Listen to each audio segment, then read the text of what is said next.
Buenos días, buenas tardes y buenas noches, dependiendo de la hora en la que estés escuchando este podcast, que no es podcast.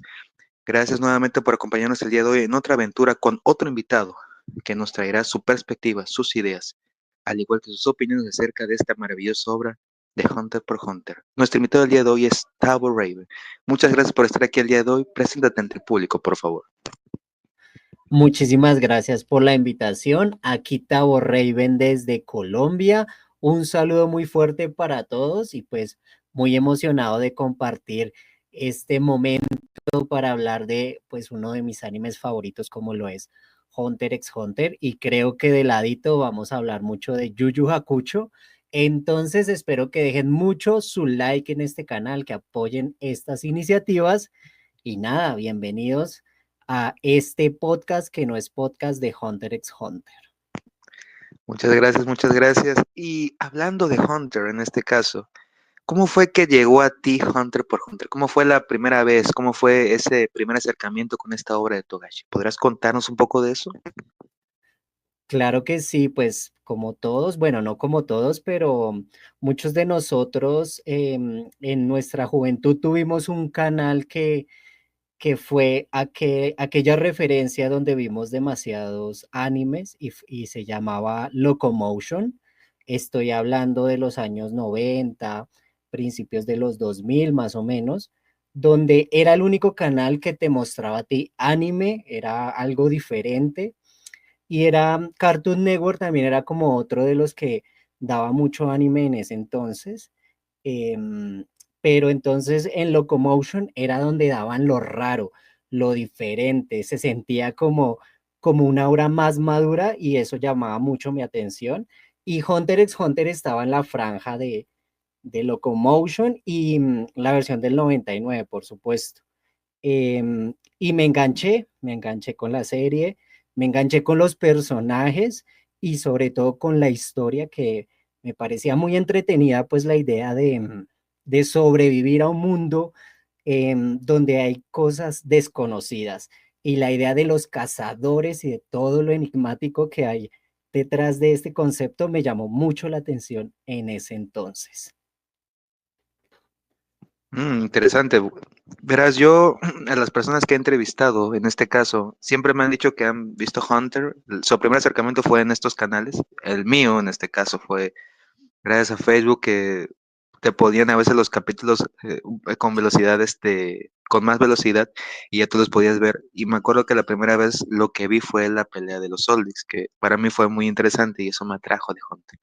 Pero veo que la mayoría de ustedes siempre ha sido este acercamiento por los canales, lo veías de niño, o sea, yo no tuve esa oportunidad de poder verlo como como un programa que llegarías normalmente a las 2 3 de la tarde de la escuela.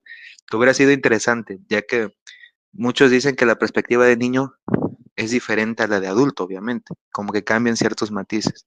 Que aquí es donde yo Total. también te pregunto, de antes a ahora, ¿tu opinión sigue siendo la misma o qué ha cambiado de cuando viste por primera vez Hunter a como lo estás viendo ahora?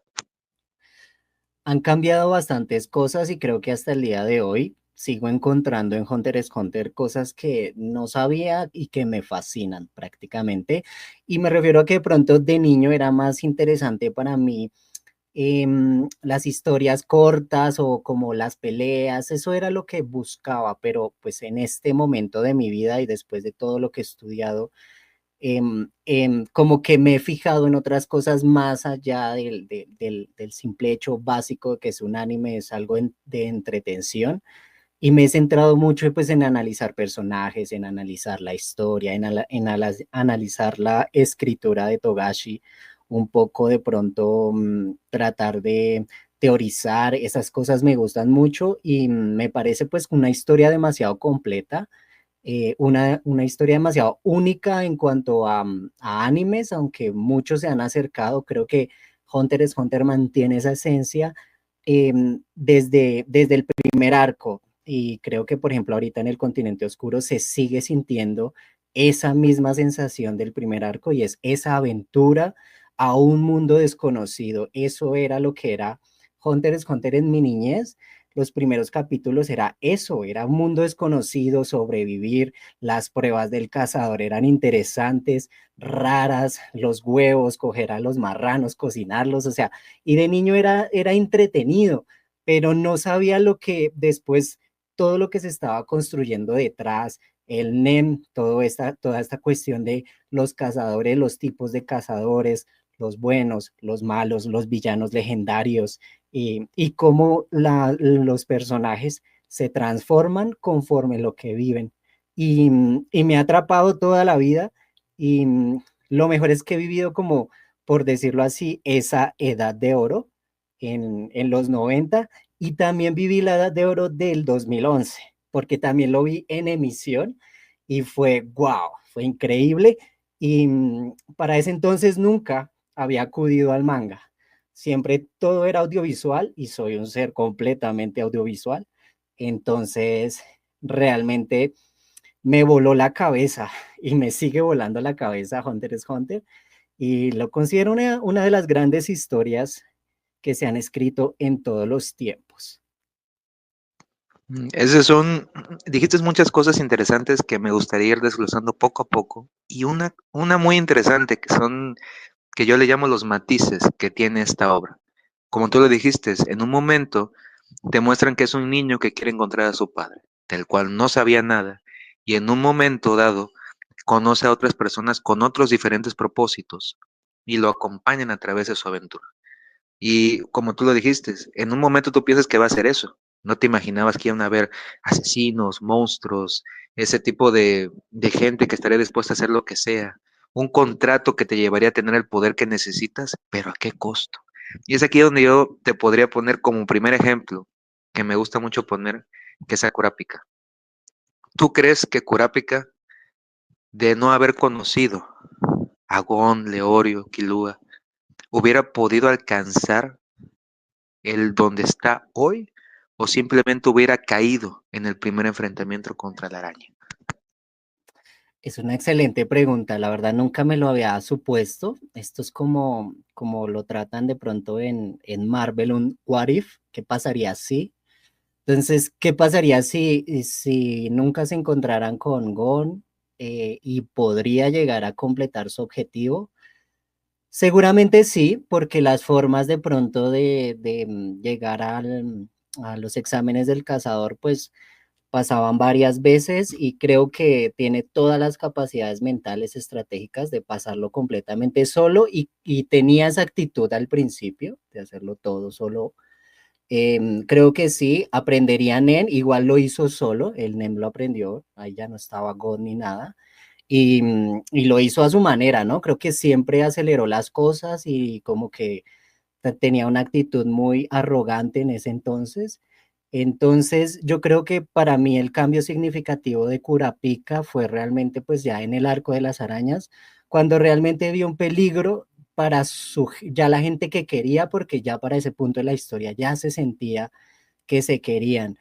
En el arco del cazador siento que sí eran un apoyo y se volvieron amigos y qué chévere. Y es como cuando uno va a un colegio nuevo y empieza a interactuar con unas personas, pero después de mucho tiempo pueden que sean los amigos de la vida o simplemente algunos compañeros y creo que solo se siente que son buenos amigos hasta el arco de las hormigas quimera, porque de hecho cuando están como conversando en la heladería, que me parece una escena espectacular todo lo que pasa ahí, porque recuerdo mucho que Kilua, Kurapika no les podía contar pues los compromisos de las cadenas y cómo funcionaba muy bien, porque ponían a los chicos en peligro, de pronto de que Pacunoa los vuelva a revisar y pues conocían las debilidades de Kurapika. Y a pesar de todo eso, decide contárselos a todos, confía en él y creo que ese es el momento donde uno dice, aquí son realmente una familia, unos amigos, y creo que ahí es donde la mentalidad de Kurapika cambia un poco y por eso es que toma las decisiones que toma y decide dejar ir a Kuroro y bueno, hacer las cosas como de otra manera. Entonces, creo que Gon, Killua y todo lo que pasó fue realmente importante hasta ese arco. Antes él pudo haber hecho todo eso completamente solo. Mm, Hay un concepto interesante que has dicho que es la familia, que siento que Hunter lo plasma mucho en cada uno de los arcos. Lo plasmó al principio con Gon, luego en los arcos siguientes, tanto con Kurapika, lo que pasó con su familia, la araña, que a pesar de que muchos los consideran un grupo, yo también los considero una familia. En algunos casos disfuncional, pero es una familia que funciona muy bien. Que de eso también es algo que me gustaría hablar un poco más contigo. Pero hay algo aquí que tú has dicho, que siento que no mucha gente le toma atención, que es este detalle que tú dijiste, que es Gon. O sea, podemos tomarlo así, era un niño que tenía vamos a decir, un sueño, pues, sencillo. Yo tengo que encontrar a mi padre. Mas no entendías tú que había tanto detrás de lo que significaba encontrarlo. Quién era, qué era lo que había hecho, la gente a la que había inspirado incluso en su momento. Entonces, a mí siempre me ha causado como que intriga, que a mucha gente no le gustó cuando Gon se salvó por Nánica, que es una de las preguntas que me gustaría hacerte. ¿Tú crees que él debía o no vivir? Ya que esto, yo pienso así, podría haber cambiado mucho lo que conocemos hoy en la obra. Vale, esa pregunta sí me la he hecho varias veces, me la he preguntado como fan y me la he preguntado como productor y pues no lo había mencionado antes, pero creo que para que los que están escuchando entiendan un poco mejor mi punto de vista, es bueno que sepan que estudié dirección y producción de radio y televisión, entonces por eso también cambió un poco mi perspectiva de lo que era ser niño, ver Hunter x Hunter a ver Hunter x Hunter después de haber estudiado lo que estudié. Y creo que Gol sí realmente murió. El problema es que no murió como todos querían que muriera y era simplemente dejando de ver su cuerpo con vida, moviéndose, pero Gon realmente murió y fue eso lo que despertó su poder. Prácticamente él perdió toda esperanza y por eso es que hablo aquí un poquito ya más técnico y es que existen muchos tipos de muertes y en el cine, en la televisión, en el anime incluido, las muertes no tienen que ser siempre tan literales de te cortaron el cuello y te destrozaron y ya, hasta ahí quedaste. Y Gon sí murió, pero tal vez todos queríamos verlo realmente muerto y que no volviera jamás y llorarlo demasiado. Y creo que eso fue más que todo el choque que tuvimos. Y creo que también siento que Togachi se enfrentó también a ese miedo en su momento de qué hago con este personaje, lo puedo matar en este momento y sacarlo de la historia o puedo dejarlo vivo. Y a pesar de que Nánica es un guionazo y es el guionazo más guionazo de Hunter x Hunter, creo que, le supo dar un tratamiento honesto, un tratamiento bueno y es de las escenas donde yo más lloro porque yo siento que él muere. Todo ese capítulo yo lloro completamente porque siento que él muere desde que pierde el brillo en sus ojos, toda su alma se oscurece y empieza como a dejar de ser él porque él pierde su humanidad, él dejó de perdonar o dejó de sentirse feliz, él dejaba de ser él y se convertía en un monstruo, se convertía en un ser capaz de destruir a Pitou, porque eso era lo que quería hacer en ese momento y tal vez por lo que realmente él cambió el Nen. Entonces, se puede entender como que él accedió al Nen post-mortem eh, de esa manera. Siento yo que se puede explicar eh, y que sí murió, pero también se siente muy extraño lo que pasa con Nánica, sobre todo, no que lo revivan, sino un poco que Gon se siente como si no hubiera aprendido nada de ese momento o no fuera otra persona más madura, pero también es cierto que pues hace falta ver un poco más ese desarrollo, no lo hemos visto, Togashi simplemente aprovechó ese momento y lo sacó de la ecuación y no sabremos en qué momento él lo vuelva a utilizar para la historia en la que está, pero estoy seguro que cuando lo vuelva a utilizar lo hará de una forma magistral.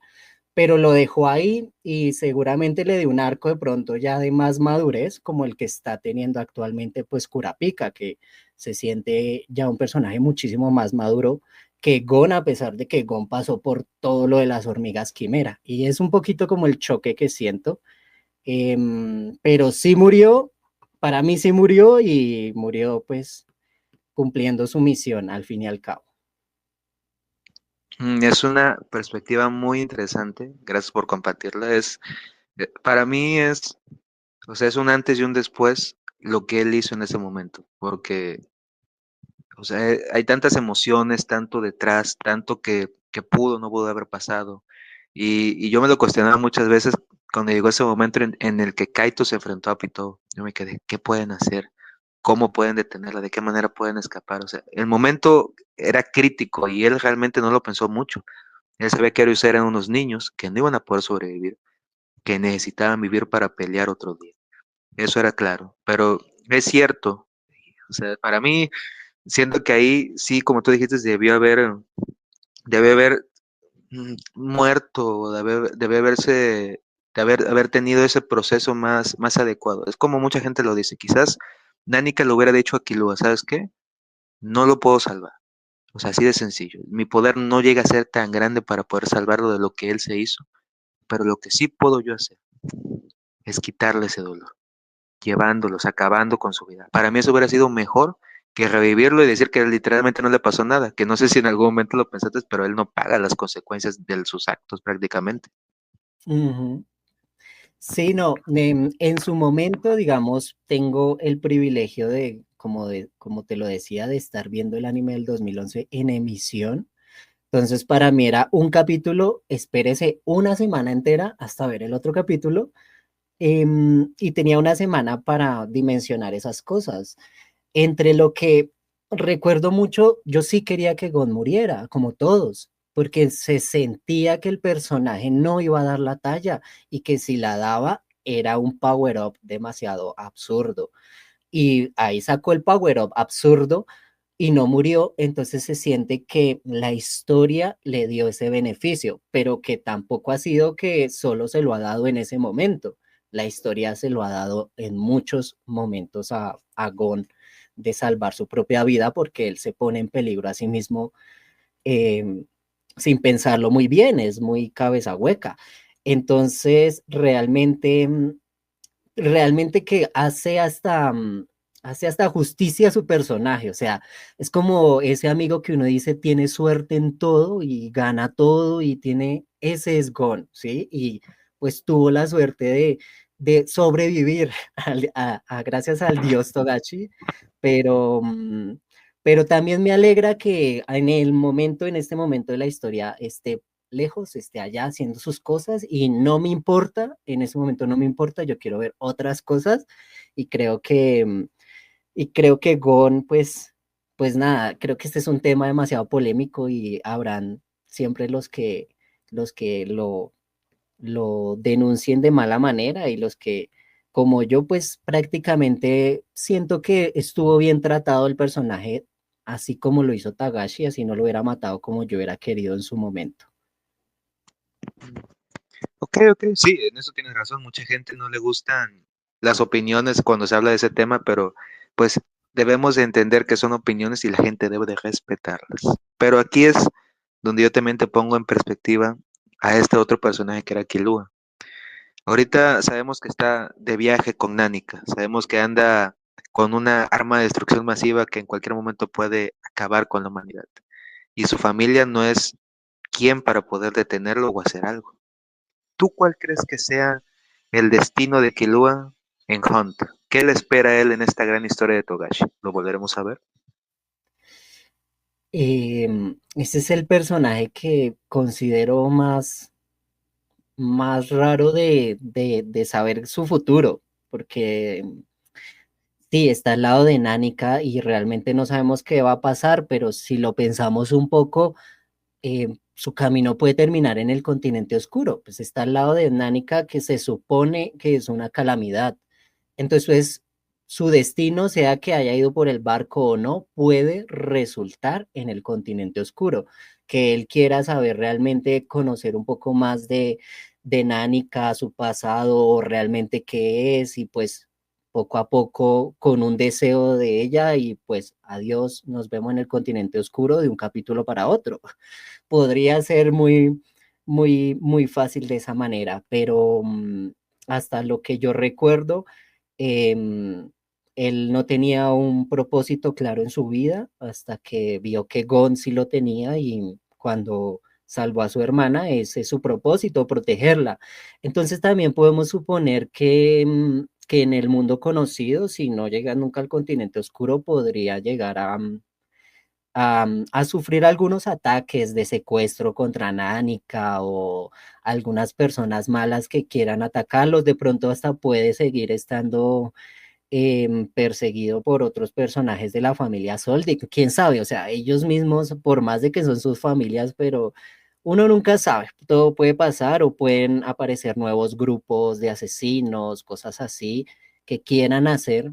Puede haber un personaje que quiera a Nánica secuestrarla, interrogarla o algo así. Eh, por ahí podría ir también la historia, o siento que me gustaría que fuera la historia, pero es muy, muy, muy, muy difícil suponer qué van a hacer ellos a partir de ahora.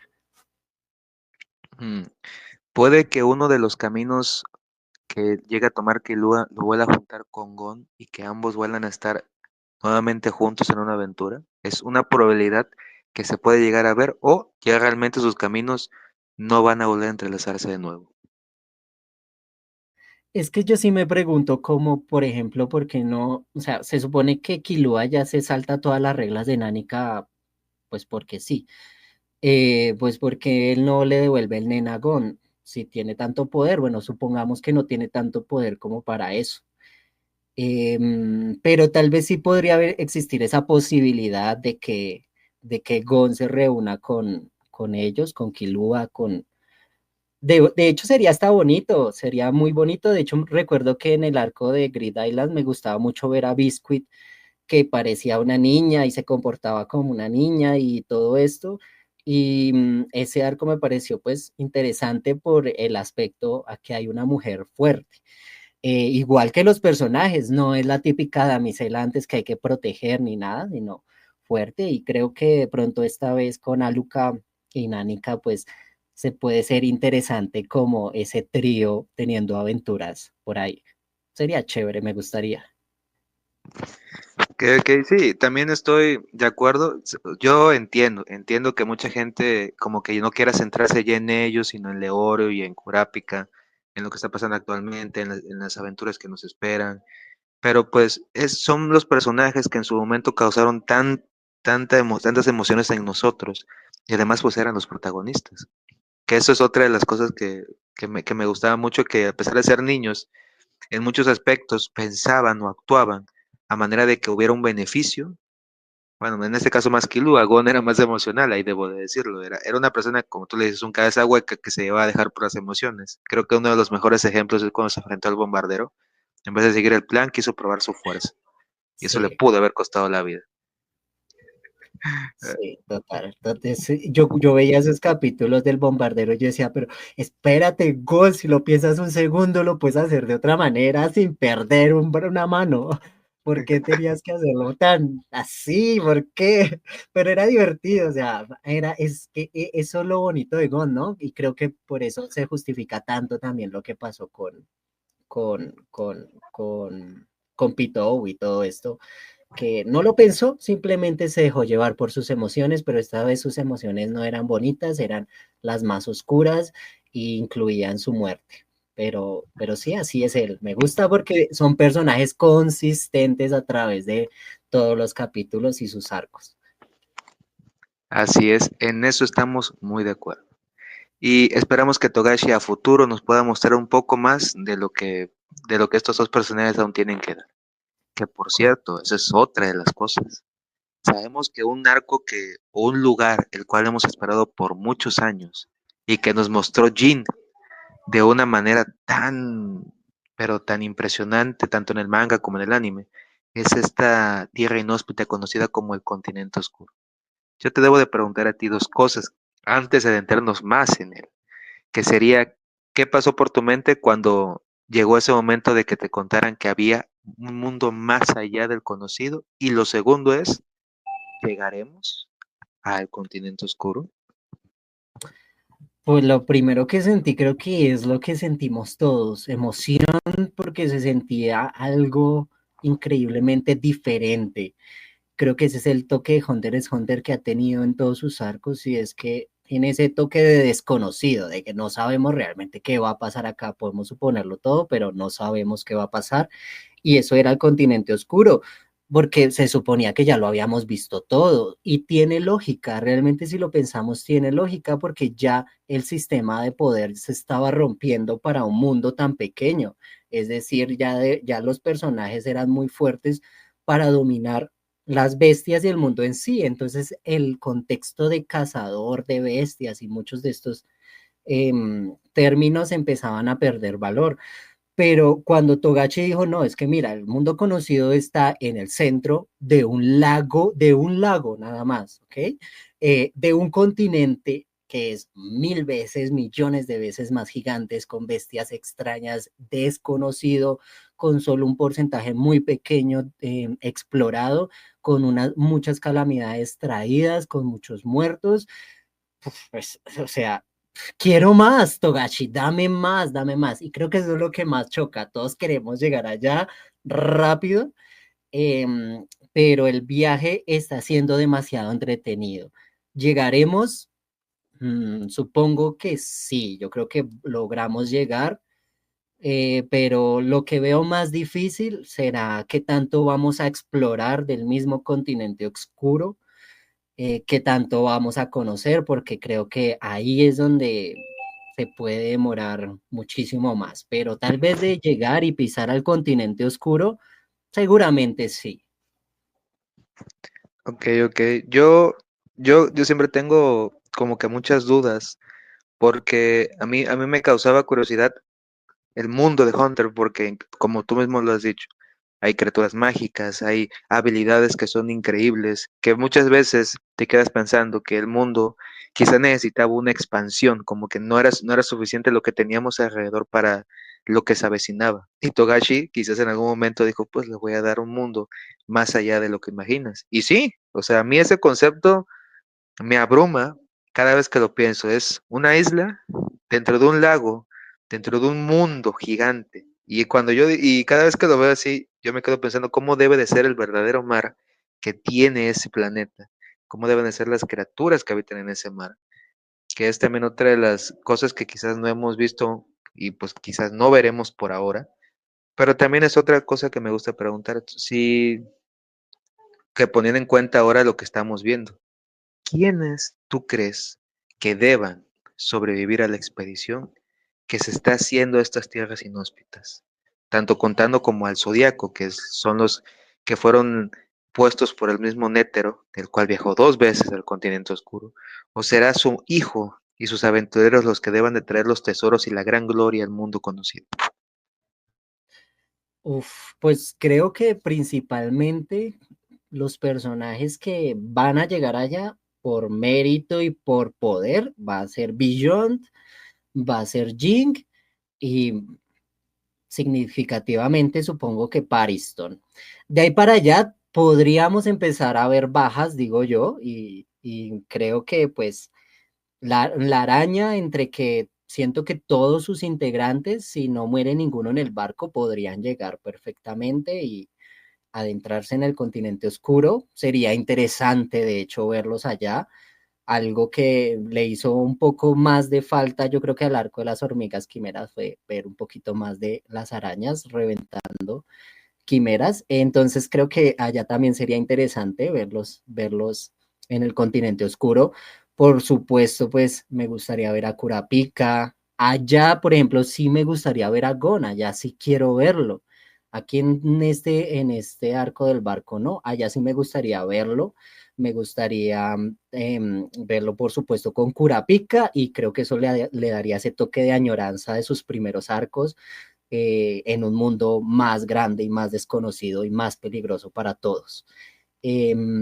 Los zodiacos, de los zodiacos no sabría decirte, creo que siento que van a matar a un par, no sé por qué ni quién, pero espero que tengan bajas también, la verdad. Siento que se están volviendo personajes muy como inmaculados, por decirlo así, como que nadie los quiere tocar o algo así, pero vamos a ver qué pasa en el futuro con el Zodiaco y sobre todo pues con todos los personajes que también nos hacen falta ver como todas sus habilidades o un poquito más de demostración de fuerza, porque hemos visto, creo que lo que más hemos visto en Hunter x Hunter es gente inteligente, pero como dijo el viejo Netero, en el continente oscuro él no encontró el poder que buscaba, pero básicamente porque allá uno se enfrentaba contra la naturaleza misma. Entonces siento que algunas habilidades serán muy beneficiosas, pero siento que algunas habilidades no, pero como no las conocemos todas, es muy difícil presumir qué personajes exactos van a llegar, pero siento que los príncipes también, algunos príncipes, por supuesto, creo que van a llegar, independientemente de que se están matando en este momento los unos contra los otros. Siento que esa trama se terminará de desarrollar también en el continente oscuro, pero ya teniendo, ponle unos tres, cuatro príncipes finalistas, porque el resto ya ha caído. Algo así lo veo. Em, y creo que hasta ahí, ¿no? Pues creo que en el continente oscuro no va a ir ni siquiera mucha gente civil o gente débil, aunque podría llegar uno que otro a quien toque estar protegiendo, pero por algún beneficio de la historia, sin saber realmente qué es lo que va a pasar o cómo lo tiene desarrollado Togashi, porque bueno, ya vimos que tiene más o menos adelantado diálogos de 50 capítulos. Y siendo positivos, podríamos pensar que hasta ese punto llegan al continente oscuro, podríamos decir. Entonces, podríamos decir que la historia está escrita ya toda en el barco por 50 capítulos, siendo positivos.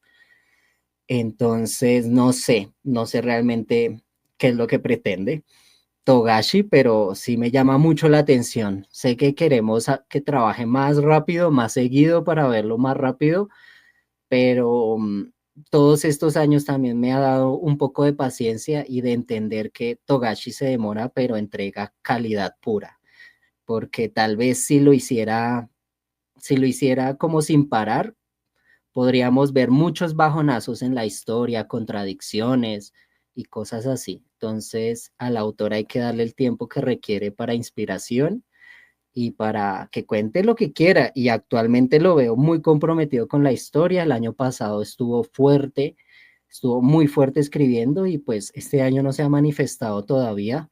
Esperemos que este año trabaje bastantico sin que su salud se le afecte demasiado, ¿no?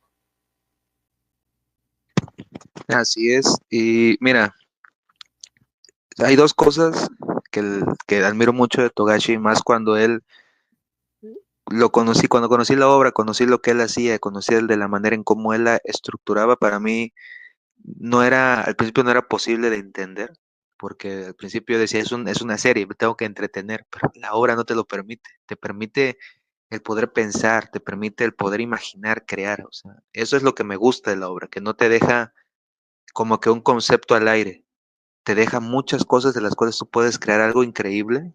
Y siento que muchas veces eso es lo que la gente no le da el tiempo a Hunter porque piensan, ay, no tiene peleas, no tiene buenos personajes, es mucho bla, bla, bla, pero no es así. La obra es tan diversa que si se dieran el tiempo verdadero de poder detallar cada capítulo y de lo que cada capítulo aporta a la serie, tanto a ti como persona, porque incluso la manera en cómo te van explicando cada concepto es increíble. O sea, Togashi es alguien que realmente está pensando detalle a detalle incluso lo que una mano debe de hacer antes de mover una pluma. No sé si me entiendes. Sí, no, estoy totalmente de acuerdo y por eso me gusta mucho. Considero que Hunter x Hunter, en vez de bajar de calidad, la está aumentando. Es decir, que Togashi esté haciendo esto del arco, que nos esté metiendo las arañas, que nos esté metiendo a Hisoka, que nos esté metiendo tantas nuevas cosas, tantos nuevos personajes y tan interesantes, simplemente nos hace ver que la historia va por buen camino porque igual estos personajes están resultando ser bastante entretenidos y uno dirá, pues en algún momento se crea un personaje chafa y no, hasta el personaje más pequeño como Lynch, por ejemplo, que si lo pensamos, la vimos en un capítulo y en ese capítulo murió, solo que nos enteramos 3 capítulos después, pero ese personaje cuando apareció con su personalidad así, toda bravucona y ven, no, dime la verdad, me parecía impresionante. Yo, Kotogashi, ¿cómo escribe este personaje tan bueno? Y aún así tan bueno, ya lo mató. Entonces, creo que eso también es lo bonito, que sabemos que Togashi va a escribir personajes, pero realmente no sabemos a quién va a matar. Entonces, en ese momento estamos en la historia que siento que es por eso entretenida, lo considero a un nivel demasiado grande hasta que creo que está un poquito anticipada a su época y por eso tal vez no ha tenido el valor que tiene. La comparo con series como Game of Thrones, aunque Game of Thrones su final es horroroso, pero a lo que lo comparo es que no tiene miedo la historia de pronto de poner a un personaje principal al borde de la muerte y matarlo y empezar a contarte desde ahí qué pasa con el resto de los personajes y seguir teniendo la atención del público. Entonces, eso es lo que ha hecho, solo fíjate que a pesar de que vimos a Gon en toda la historia, muy pocos quieren seguir sabiendo de él en este momento y estamos concentrados en otro. Entonces, Togashi es como si no quisiera bajar la calidad y hasta donde yo tengo entendido, creo que es su obra más bonita, sobre todo porque es su obra más libre. No tiene a nadie diciéndole, oye, es que necesitamos otro capítulo, oye, es que mira que es que se están quejando porque mataste a tal personaje, ¿sabes? Porque eso es lo que es Hunter y tal vez esto no lo sabe mucha gente, pero después de él hacer Yu Yu Hakusho, después de todo el manga de Yu Yu Hakusho, que él escribía el manga y se estaba emitiendo también el anime, entonces era un trabajo muy pesado.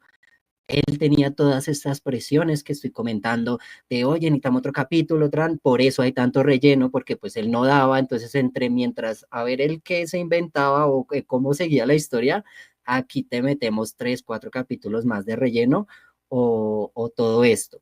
Entonces siento que cuando él terminó Yu Yu Hakusho y se puso a escribir Hunter x Hunter, de hecho creo que está escrito y todo, él dijo que esta vez escribiría este manga a su ritmo, como él quisiera, bajo todas sus reglas y que no aceptaría, o pues tal vez sí acepta consejos, ¿no? Pero tal vez que no vería como cambiada su perspectiva por el que dirán de las personas, independientemente quién se lo diga. Y esto es lo que hace aún más maravilloso Hunter x Hunter, que al día de hoy sigue cumpliendo esa regla, que al día de hoy, a pesar de que queremos que Crollo ya se vea con Hisoka y se den allí sus buenos puñetazos y empiecen a sacar habilidades a lo loco, tenemos una excelente introducción de juego de cartas para presentarnos las personalidades de dos personajes y que van a ser importantes, el pasado, increíble. Entonces, él sigue haciéndolo a su bola, a su ritmo y eso también me gusta, aunque cuando dura 4 años de hiatus me empieza a desesperar, como a todos, pero toca tenerle paciencia al artista. Hay algo que dijiste, sí, te doy la razón. Yo la verdad que no sufrí tanto los hiatos porque pues yo me veía la serie nuevamente o leía el manga y de ahí, a veces hasta yo mismo me ponía a escribir ciertas, porque yo hasta eso me empezó a gustar de Togashi tanto que yo empecé a escribir ciertas, ciertas historias de los personajes que pues lamentablemente no duraron tanto en la obra, pero yo decía, bueno, ¿y qué hubiera pasado si yo me basaba en eso para escribir una historia? Y, y mi idea era siempre esa, como que verle siempre diferentes perspectivas a la obra.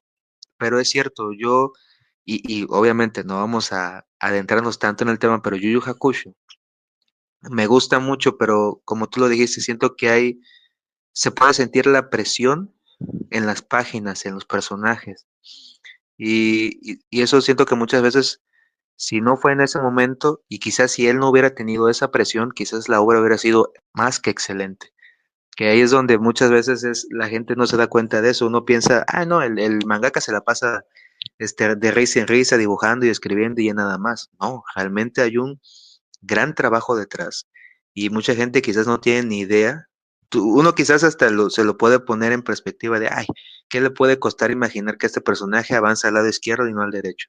Pero él está pensando más allá, las consecuencias, cómo va a afectar los diferentes aspectos, y siento que mucha gente no toma eso en cuenta, y lamentablemente eso es lo que a él le pasó, y qué bueno que él se esté dando el tiempo, que aquí es donde, pues, donde a mí me gusta un concepto que tú diste, que Netro lo dijo y lo retomaste, que es esta parte de la naturaleza.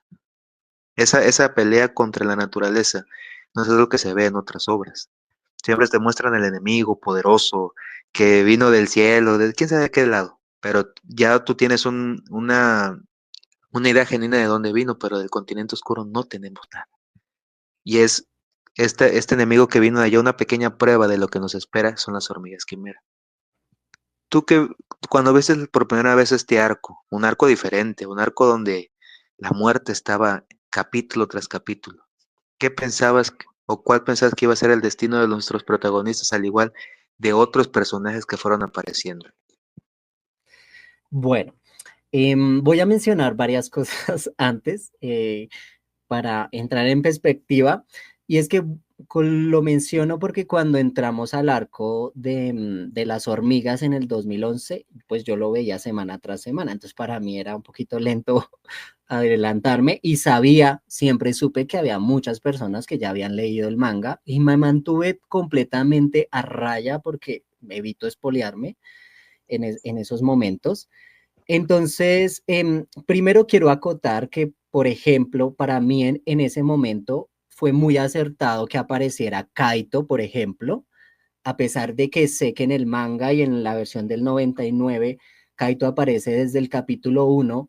Por ejemplo, para mí era muy molesto, o no molesto, sino que decía what the fuck, que el personaje no volviera a aparecer sino hasta arcos superiores. Entonces yo de niño veía el primer capítulo de Hunter x Hunter, que es buenísimo, y veía a Kaito y todo muy chévere, muy bonito, y las emociones de Gon, como quería irse ya y todo lo demás, pero siempre, siempre, para mí, Kaito era un personaje y este nunca más volvió a aparecer. ¿Dónde lo volvemos a ver? Y para mí fue molesto que a mí me presentaran ese personaje y nunca más me lo pusieran. Entonces, quiero hacer esa acotación porque sé que este es otro tema difícil de discutir, porque muchos dicen que para qué lo quitaron, que por qué, por qué, por qué. Siento que esa es la mejor opción, pero son como opciones artísticas, ¿no? Creo que cuando en la versión del 2011 no lo ponen es por eso, porque el personaje no va a volver a aparecer mucho tiempo y estaban tratando de llegar a un público nuevo. Entonces, para que no le pasara lo mismo que en la versión del 99, no lo metieron y no tener a niños preguntándose quién es Kaito y verlo mucho después. Entonces, me parece acertado. Pero a pesar de todo, desde ese arco se siente como cambia drásticamente toda la temática. Y bueno, es que Grid Island es totalmente colorido, divertido, es como muy videojuego y pues ya pasamos a un arco que desde el capítulo 1 se empieza a sentir tenso, con explicaciones de hormigas extrañas que tienen sus mutaciones, que yo no sé qué, que sí sé cuánta, y también ahí empiezan a entrar nuevos personajes. Entonces se empieza a volver pesado, y creo que es un arco que puede llegar a ser denso y toca verlo dos veces. Eso es lo que pienso primero del arco de las hormigas quimera. Tienes que verlo dos veces como mínimo. El primero, pues realmente para saber lo que pasa, para entender cuál es el desenlace de la historia, y el resto para que empieces a ponerle atención a las historias detrás de los personajes y por qué sí terminan coincidiendo en esos momentos y teniendo la lógica completamente. Entonces creo que eso fue a mí lo que me pasó al principio, como que pasaban muchas cosas, muchos personajes, mucha información, no entendía realmente, entendía lo básico, ¿no? Que estaban creciendo, que estaban comiendo, que habían adquirido las habilidades de las presas que tenían, que luego la inteligencia y que luego si comían una persona con NEM, pues obtenían poder.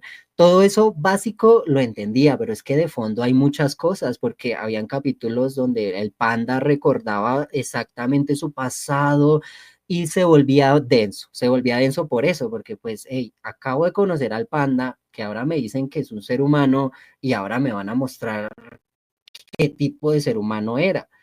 Para un niño, pues puede ser denso. Por eso es que esta trama es tan pesada y siento que hay que verla dos veces, porque ya no se entiende por qué ese panda era malo o era bueno si no se logra entender muy bien el trasfondo.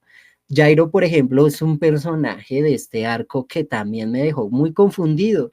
Le dedican capítulos muy importantes y vuelvo y digo, o sea, yo lo veo en emisión y yo así es con la super emoción y pum, después entonces entramos en un capítulo de Jairo y me quedé con la emoción colgada, porque ese personaje después no aparece, pero se solo es mencionado, etcétera. Entonces, entiendo aquí y en este arco es donde mejor se entiende las decisiones artísticas de los que hacen el anime, que al fin y al cabo, por más de que sigan el manga, tienen que inventar más cuadros porque es una animación. De hecho, el anime del 2011, si se compara exactamente con el manga, también inventa muchas cosas. Por ejemplo, la escena donde Jin está montando una tortuga, la tortuga está montando un dragón, el dragón está montando algo grande. Si no estoy mal, toda esa escena es inventada del anime, pero si tú la ves, quedas como, "Ah, entonces Jean está en el continente oscuro, que donde más bestias de ese tamaño tan colosal están, pero son invenciones. Entonces, sé que enfrentarse a estos capítulos, como lo va a hacer enfrentarse al barco, a todo el arco de sucesión para los animadores y la historia va a ser muy difícil, tomaron decisiones muy correctas, tomaron decisiones muy acertadas, cortaban los capítulos donde era, la música era sensacional y a pesar de que aparecían personajes que uno no veía, no conocía o eran realmente nuevos, te seguía enganchando, es decir, nunca llegabas al punto donde, voy a dejar esta obra porque me aburrió, como sí me ha pasado con muchas, y digo muchas, y menciono a Naruto y menciono a otras hasta más modernas donde yo llego a un punto en la historia que me aburro o me parece predecible o me parece que no me está aportando nada o sencilla, ¿vale? Pero con Hunter x Hunter nunca se siente esa sensación, es decir, si no entendiste ese capítulo, o sea, te tocó volverlo a mirar porque hay mucha información. Y creo que eso también es lo que me llama mucho de Hunter x Hunter. Y las hormigas quimera tiene mucho de eso, de lo que es Togashi complicándose la vida, pero haciéndolo magistral. ¿Sabes? Yo, cuando vi por primera vez el arco, yo dije, ahora sí va a empezar una aventura que se va a centrar en sobrevivir, vaya la redundancia. Porque en Grid Island, tú lo dijiste, es demasiados, hay demasiados colores, hay demasiadas ideas, y pues ahí no se toca este punto tan radical como se toca en ese arco. Que siento que es donde literalmente la vuelta de 180 grados se queda corta. Y también hay algo que me gusta de ese arco, que no muchas veces lo tuve que ver varias veces, como que en perspectiva, pero son las decisiones que tú tienes que tomar para sobrevivir. Que era en este caso, yo pongo a Ponzu y a Poco. O sea, esos dos, para mí, no debieron, y siempre lo puse desde el primer momento, ¿no? ¿Por qué murieron tan rápido? Se supone que eran cazadores, ya sabían, etcétera. Pero luego, pues, el Ponzu tomó la decisión, entre comillas, de avisar a otros de que un gran peligro se avecinaba. Y eso fue una decisión correcta. El problema es que la decisión le costó la vida. Y yo, por ejemplo, en perspectiva, podría poner que hubiera escapado, se hubiera puesto en una zona más segura, algo por aparte. Pero ella, en ese caso, decidió priorizar la humanidad que a ella. Y en este caso, Poco no lo hizo así. Poco sufrió, creo que de las peores cosas, que fue darle al enemigo la información más vital que puedes tener, que era el nen, que al final de cuentas era el arma, ahora sí que era el arma más poderosa y se lo estás dando al enemigo que en ese momento era el más poderoso y lo estás haciendo más poderoso. Que yo no sé si en ese momento tú lo pensaste o lo analizaste así, porque siento que ese es algo igual muy radical. O sea, ya la hormiga como tal era muy poderosa. O sea, un humano normal no iba a hacer nada. Y los ejércitos se le iban a ver muy difíciles. Pero ya darles el NEN. ¿Tú piensas que este aspecto fue mucho para ellas o realmente se debía de introducir el NEN en las hormigas quimera? No, realmente era, era como la naturaleza misma, ¿no? Como la evolución. Y si se suponía que las hormigas quimera tenían algo que se llamaba, bueno, ya se me olvidó, inventado por Togashi, o sea, es un término inventado donde se supone que come y adquiere las habilidades. Entonces, se suponía que eran como, por decirlo así, Cell de Dragon Ball Z, eran como Cells absorbiendo androides por ahí y obteniendo sus poderes, más o menos, pero mucho mejorado, mejor tratado. Aún así, creo que el NEN era inevitable, inevitable y me pareció interesante porque era una pregunta que uno se hacía, ¿y ahora cómo van a aprender NEN? ¿Van a leer? ¿Van a empezar? Y simplemente que Pitou analizara con el cerebro de Pockle, pues es que ni siquiera lo pensó, simplemente dijo, bueno, vamos a ver este tipo que tiene y se encontró con eso y simplemente vio el potencial del NEM y pues, ok. Aquí, ahí es donde se siente realmente, pues como tú dices, la amenaza de las hormigas quimera, porque ya pasaban a otro nivel. Hasta el momento en que no tenían NEN, eran como tratables por un ser humano, pero en el momento que adquirieron NEM se volvieron bestias. Entonces, que ya supieran saber y empezaran a utilizar Hatsus de una manera más inteligente, porque pues ya saber NEM no es lo único, sino que tienes que armar una estrategia, ser medianamente inteligente. Creo que ayudó muchísimo a que el arco se expandiera y que fuera tan entretenido, porque pues al final vimos como muchas quimeras adquirieron habilidades, unas más absurdas que otras, pero eso es como interesante. Creo que eso también es interesante en las luchas de Hunter x Hunter y es ver qué habilidad tiene tal personaje. Y eso ha sido desde el momento uno, por lo menos lo he sentido así desde el Coliseo del Cielo con Castro y Sokka, y entender cómo funciona su habilidad y por qué, eso es genial. Entonces, toda esta parte me pareció demasiado increíble. Y teniendo en cuenta que ya adentrando al final,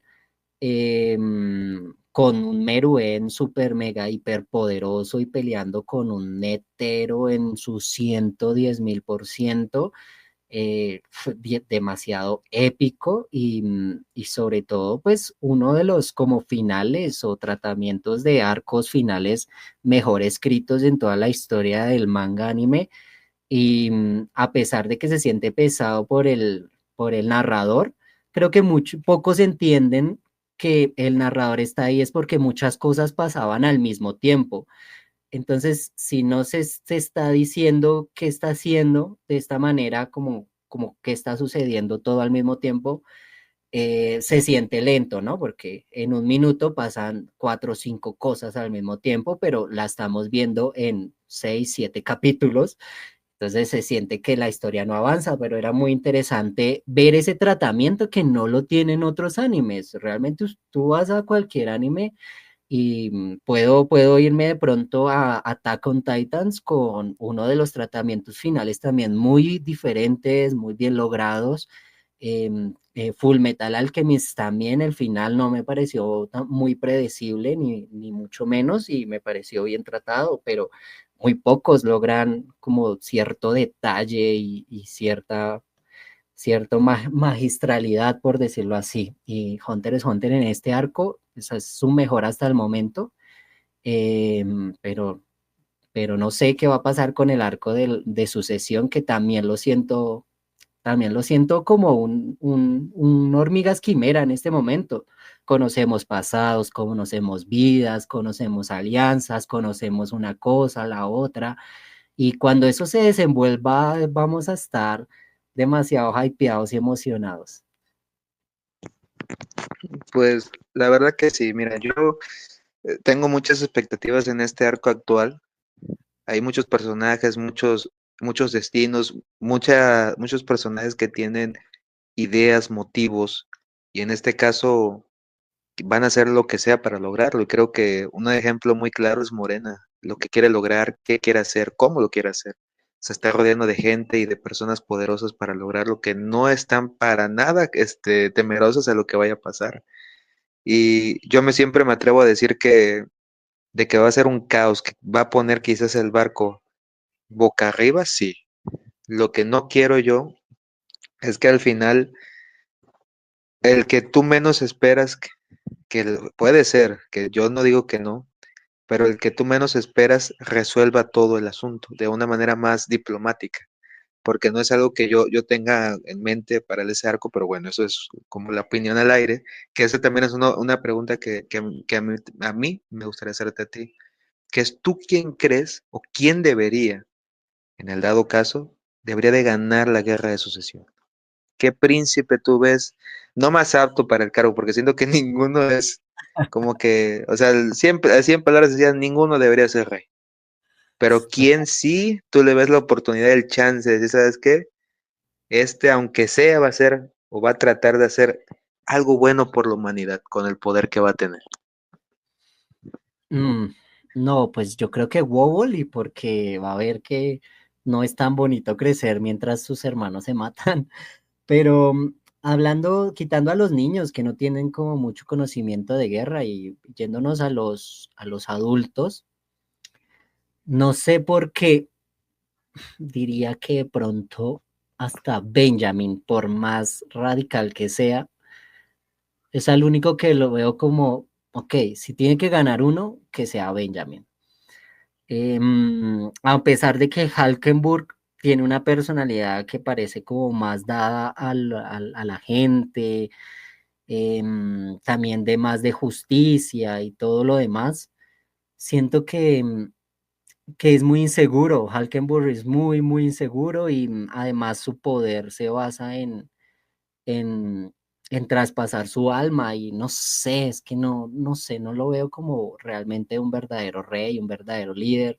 Tocaría ver cómo se desenvuelve, que estamos cerca de ver muy bien qué pasa con él, pero tal vez Benjamin es radical, militar, todo esto, pero eso tal vez le da una personalidad más acertada para ser un rey y de pronto que proteja a los civiles, pero pues es que esas personalidades que tienen son muy confusas.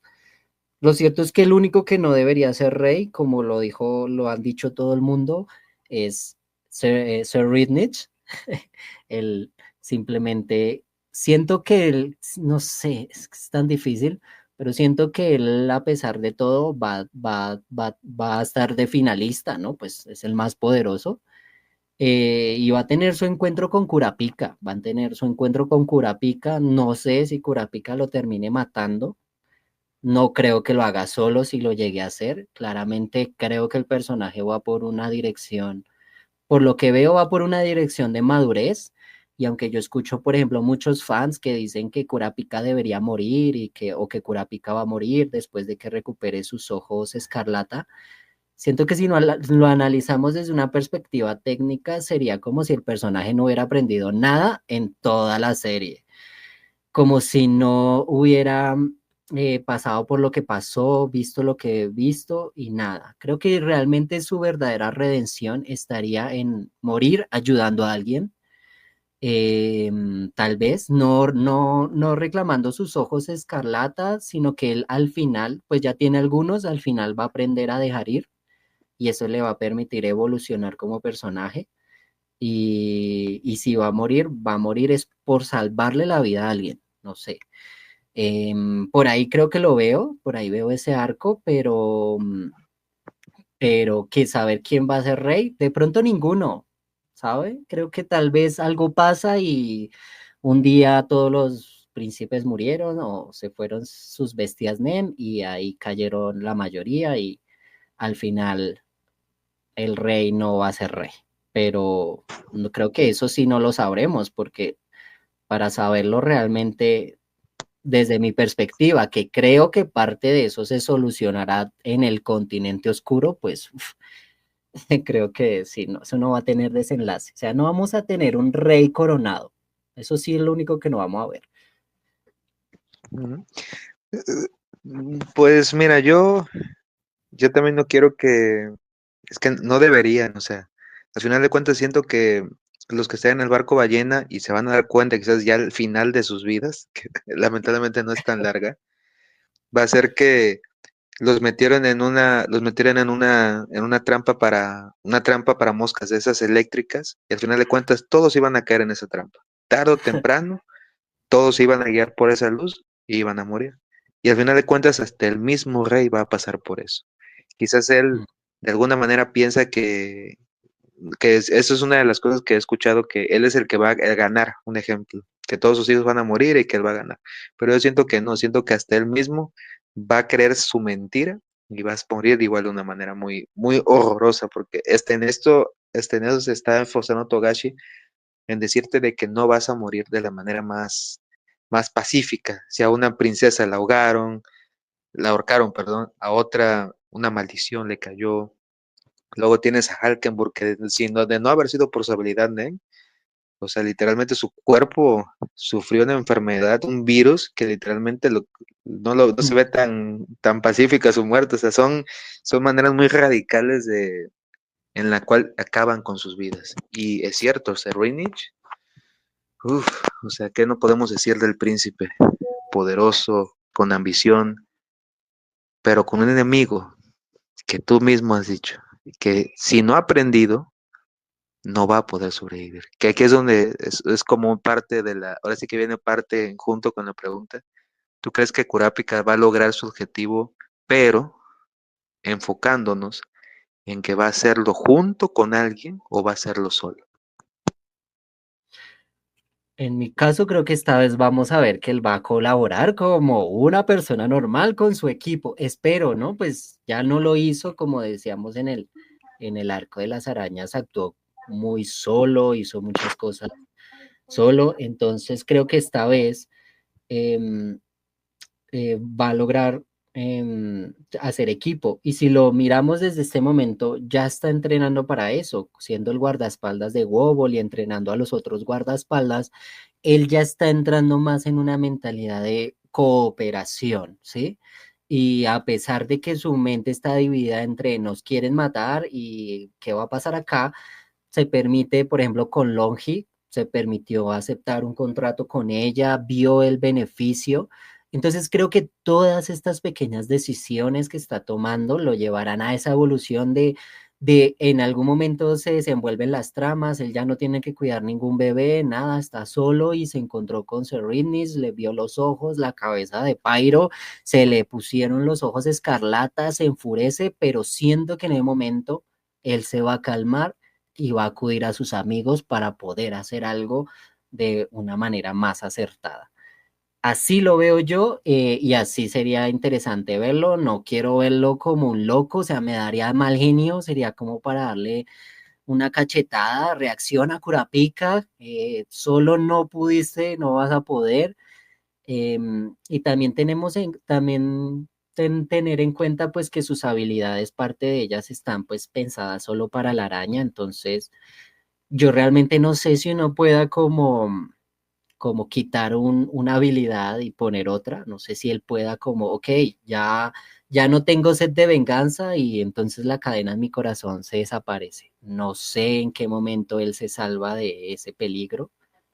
Entonces, toca ver todavía muchas cosas del personaje, pero más que todo siento que su personalidad sí va a ser muy cooperativa al final para lograr sus objetivos y eso le va a dar una redención bonita. Y es que si vemos, por ejemplo, a Meru en la redención que le dieron tan hermosa siendo un villano, entonces creo que Kurapika necesita una redención a su historia y a todo, porque necesitamos también saber detalles de qué pasó realmente con la araña y los Kurta, porque de pronto esos detalles hacen que él ya no quiera matar a ninguna araña. Simplemente se dio cuenta que ellos no eran los verdaderos culpables o algo así, y se le quitó esa sed de venganza. Entonces siento que el personaje todavía tiene mucho por dar. De hecho, siento que esta es de las historias que menos ha trabajado Togashi, justamente esto de saber qué pasó con los Kurta y por qué la araña los mató a todos, por qué. Em, y es la más interesante, la más intrigante. Y Togashi poco a poco nos ha ido dando pistas de que tal vez ellos no son tan culpables y tan malos como nos los pintó en el arco de sucesión, pero su redención va a ser en equipo, espero, es lo que yo espero. Que yo voy a confiar en que tiene que vivir, aunque la gente diga lo contrario. Sí, es que muchas veces lo he escuchado, pero yo confío, voy a confiar en que tiene que sobrevivir. Lo he analizado muchas veces, al principio yo sí era muy, pero muy directo, no, él va a morir porque él tiene que aprender de que las consecuencias, de que los actos tienen consecuencias, listo. Para como he ido avanzando, he ido leyendo y analizando la historia, siento que sería como que un cierre muy directo y que no sería tan bueno para el gran personaje que es. Entonces siento que él debe de vivir un poco, como que aprender un poco más y todo eso. Pero bueno, hablando directamente de lo que es la vida y la muerte, aquí tenemos a dos personajes en el barco que tienen literalmente un blanco en su espalda, que son Hisoka e Illumi. Como parte final de este podcast, aquí es donde yo te pongo la pregunta del millón. ¿Tú crees que Illumi logrará cumplir el contrato que le hizo Hisoka? No, no, pero no porque él no quiera o no pueda. O sea, realmente él en este momento siento que tiene su mentalidad en cumplir, ir a matar a Hisoka, pero tal vez como te digo, las cosas puedan cambiar donde a él ya no le interese ir directamente por Hisoka y cambien todos sus objetivos, porque eso sí lo veo más fiable en Illumi, que pueda cambiar sus objetivos más fácilmente, dependiendo de sus intereses. De hecho, pasó en el arco de Aluka y Nanika, que primero la persiguió, pero después al final como que sí, los dejó en paz, pero hace el acecho, pero como que es inteligente. Entonces, tal vez, si vemos que Crollo, por ejemplo, está que busca habilidades para matar a Hisoka, tal vez él también esté teniendo este tipo de precaución y no cuando lo vea lo vaya a matar, sino que tal vez pueda llegar a prepararse. Pero puede pasar como con los 10 dones, que más o menos él los mató y eso canceló la misión que tenía Silva y Zeno contra Crollo y fue por eso que dejaron de pelear.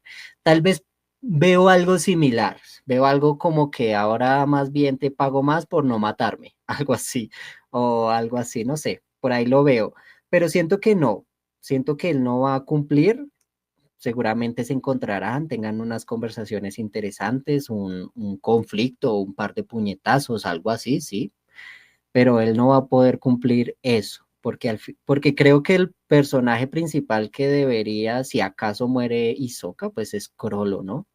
Creo que es al que le corresponde esa muerte, no tanto a Illumi. Entonces, por eso siento que la historia va a apartar a Illumi en algún momento. em, y nos vamos a enfocar en Crollo e Hisoka. Igual Hisoka también lo puede matar y sería interesante, o sea, me encantaría que Hisoka mostrara su poder matándolo, pero quién sabe, porque Hisoka no está en modo asesino, él está ahí de chill, jugando casino, mira acá, mira allá, ay, ¿qué hago? ¿Qué pereza? ¿A quién llamo? No sé cómo se entretiene todos estos días ahí, pero bueno. Em, por ahora lo veo así, lo veo que no. Illumi no conseguirá su objetivo de asesinar a Hisoka.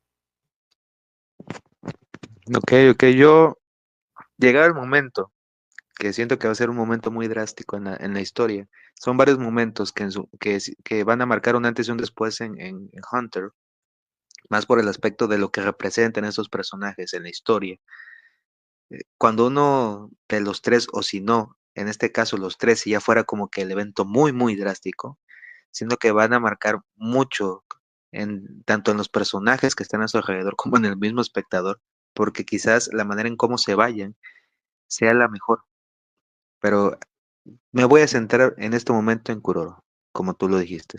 Es cierto que él, oh, Dios mío, ese ahorita se encuentra con una mirada perdida y tiene un objetivo que lo va a llevar a robar una reliquia de una familia, en este caso, y de un mismo país, que en este momento se encuentra en un gran conflicto. Todo para poder vencer a la persona que le quitó a dos de sus amigos, pero los dejó de una manera muy cruel y a modo de burla para cuando él los encontrara. Y aquí es donde yo te pregunto, ¿tú crees que él logrará, más allá de vencer a Hisoka, más allá de que tiene a Kurapika como un posible enemigo, más allá de lo que llega a representar las consecuencias de robar las reliquias, crees que él va a poder mejorar al máximo el Skill Hunter y aunque sea lograr su objetivo o morirá en el intento? Como lo vemos, como lo está planteando Togashi, como lo analizo, sí, Crollo va a terminar volviéndose bastante poderoso para darle otra paliza a Hisoka. Y aunque pareciera que antes debería ser Hisoka el que se, se redima porque está más ofendido que nadie, em, yo creo que Hisoka no está entrenando nada, que Hisoka no está haciendo nada, mientras que Crollo sí, así que al fin y al cabo lo merece hasta más Crollo porque él dijo que lo mato y esta vez tengo que ser muy fuerte para matarlo y el otro está, ese personaje de Hisoka es muy interesante también porque su poder es muy difícil de dimensionar en estos momentos, no sabemos qué tan fuerte es y tal vez verlo tan confiado es porque es muy poderoso, pero también, ahí también hay que tener en cuenta que justamente eso fue lo que lo mató la primera vez, por decirlo así, que llegó allá sin un plan, llegó sin nada y venga a ver que, ay, que qué rico pelear contigo, Crollo, a ver qué tienes y dejó avanzar la estrategia. Tal vez solo está confiado en que si no, y creo que eso lo dijo, que si no le va ventaja a Crollo lo puede matar, pero Crollo está demasiado comprometido con adquirir poderes que lo puedan matar definitivamente y esta vez no se va a conformar con lo maté, me voy, no, creo que esta vez va a ver su cuerpo y lo va a terminar fulminando. Que si la historia no lo mata a ambos, que Togashi, quién sabe, porque aquí es donde entramos en una discusión con todas las obras y es qué tan atrevidos están los autores de matar sus personajes. Y creo que eso solo se hace cuando una obra ya tiene un final establecido, cuando una obra ya tiene como un final muy claro, se sabe qué personajes deberían morir en el camino. Y Hunter x Hunter con muchos personajes no está en ese lado. Entonces, tal vez peleen y no muera ninguno, pero, pero sí siento que otra vez Crollo le va a dar una paliza a Hisoka y que le va a tocar volverse a escapar o algo así, porque no veo de otra, no veo de otra. Espero que Hunter x Hunter pues llegue a mostrarnos eso próximamente, pero también creo que eso es otro tema para el continente oscuro, que allá podría ser más, ¿cómo decirlo? Sin menos beneficios para ambos. Si se busca un lugar realmente donde ambos tengan ventaja, podría ser el continente oscuro. ¿Por qué? Porque nadie sabe realmente qué hay. Pueden estar peleando y les puede salir una serpiente gigante de la nada que dañe su estrategia. Mientras que Crollo la primera vez sí pensó todo y utilizó al público y llevaba sus habilidades bien pensaditas. Entonces tal vez eso lo ponga en desventaja. Y Sokka es una persona así un poco más salvaje y tiene muchísima experiencia en entorno salvaje. Podría ser por ahí donde Hisoka tenga ventaja, pero dentro del barco siento que Crollo tiene muchísima ventaja contra Hisoka. Interesante, muy interesante. Yo debo decir que estoy expectante ante lo que llega a venir y la verdad que siento que va a ser más que excelente. Y bueno, hasta aquí hemos llegado al final del podcast. Dime cómo te has sentido en una entrevista, sino en este podcast que no es podcast. ¿Qué opinión me das? Nada, muy interesante, muy chévere. Realmente para mí es algo bonito porque siento que yo realmente no hablo de Hunter x Hunter con personas así frente a frente. O sea, todo Hunter x Hunter lo he vivido casi solo, por decirlo así. Entonces, en este momento y por el canal, muchas personas han comentado y han mostrado muchísimo apoyo. El servidor me ha servido demasiado para conocer personas, por ejemplo, conocerte a ti, que abres estos espacios tan chéveres.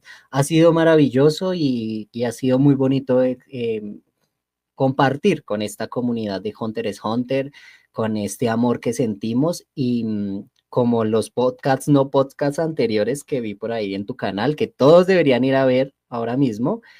Las opiniones son muy diferentes, las perspectivas cambian demasiado con las personas, pero eso lo hace más interesante, ¿no? Cómo nos une una sola obra a tantas personas tan diferentes.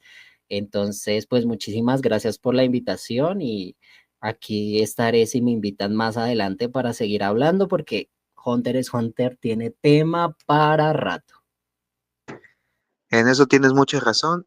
Yo lo que debo decir es que es gracias a ustedes y las opiniones y su tiempo, claro, que podemos crear este contenido. Es divertido y además muy interesante ver cómo cada uno piensa diferente, porque muchas veces me lo han preguntado que si realmente cómo es, o sea, cómo piensa uno, pero yo la verdad que puedo dar una opinión, pero me gusta más escuchar las opiniones de la persona de otras personas, porque sé que esto es muy diverso y al igual que NEN y sus categorías, cada uno es diferente. Y es por eso que pues tenemos esta oportunidad de poder traerles tanto a ti como a muchas personas este contenido. Y sí, claro que sí, la invitación va a estar puesta para que en la próxima ocasión puedas venir a compartir un poco más de Hunter con nosotros.